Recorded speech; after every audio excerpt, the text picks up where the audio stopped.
В Ахмеджите состоялась конференция «Баранжилер Резинден» по стопам первых, посвященная десятилетию крымско-татарского женского журнала «Нинкиджан». В салоне Ишляда собрались герои, читатели журнала, общественные деятели.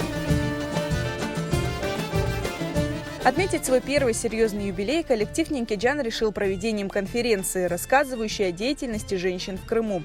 Организаторами выступили студия «Караденис Продакшн» и салон «Ешеляда». Это весьма символически, и идея была как раз в том, чтобы, воспользовавшись юбилеем Нинкиджан, этого замечательного женского журнала, просто поговорить о крымских татарках, о роли женщины в крымско-татарском обществе, о нашей ментальности. Улу Исмаил Гаспаринский айтқаны кебі, о бірінші 10 ел, насылки инсанның өмірінде ең мұйым бір ел, 10 ел олғаны кебі, темел қойылған, бір чоқ yapılacak işlerin temeli koyulgan vakit. Bizim de biz sayamız ki bu 10 yıl içinde biz bir kavi temel kurabildik. Ve şu temel üstünde elbette ki biz devam etmeye tırışacağımız.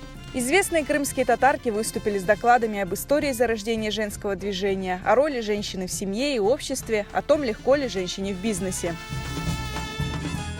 Elbette benim konum bek ciddi konu.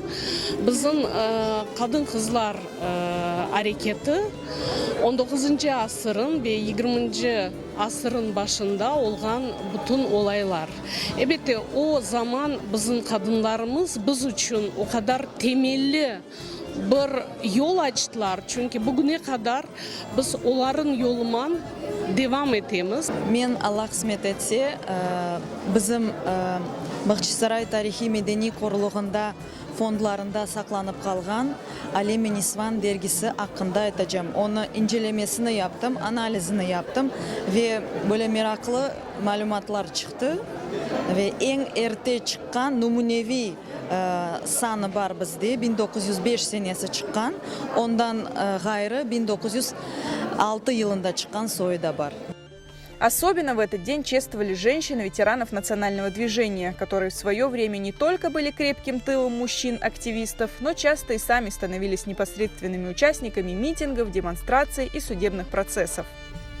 В рамках мероприятия презентовали также выставку художницы Афизе Юсуф-кызы. Она представила картины на стекле, орнаменты, каллиграфию и роспись. Bu bütün yıllar devamında ben hep yaptım. Belki de o pek de belli olmadı. Bazıları yırcı, bazıları albarıcı olarak tanıdılar. Lakin bugün de artık özümü ressam olarak da geniş böyle cemaatha özümü tanıtmaya kısmet oldum. Asıl zanatım evet ressam ve bu işini pek seviyorum.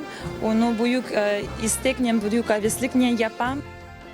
Первый номер журнала «Нинкиджан» увидел свет 3 марта 2011 года. Тогда группа инициативных женщин решила возродить одноименный журнал, который выпускали студентки Симферопольского женского педагогического училища в 1922 году. Поэтому и конференцию в честь юбилея назвали «Баранжилер Резинден» по стопам первых. За 10 лет коллектив журнала выпустил 30 номеров. Героями «Нинкиджан» становятся и женщины, и мужчины. Журнал интересен тем, что в нем можно найти очень интересные как этнографические, так и исторические исследования различных историков, этнографов. Тема журнала «Нинкиджан» для меня особо близка, так как мой родственник, мой прапрадед, он был как раз участником первой женской гимназии в Симферополе. Он, если не ошибаюсь, финансировал это учреждение.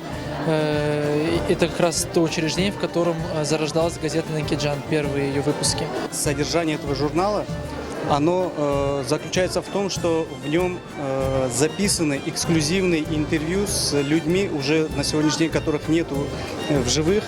Вот, но в журнале можно подчеркнуть эту ценную информацию. И что немаловажно, этот журнал выходит на латинице, что также является большим плюсом для нашего народа. За эти 10 лет этот журнал – это действительно аккумуляция, ну, будем говорить, в сфере культуры, образования, науки, в тюркском мире место и роль женщины.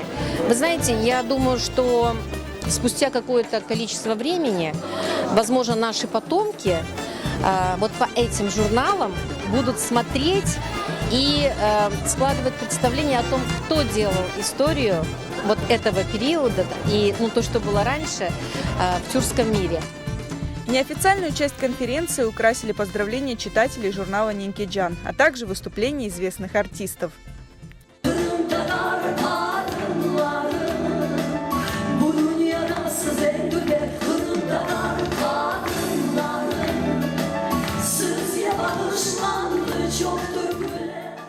Завершилось мероприятие ифтаром, коллективным разговением.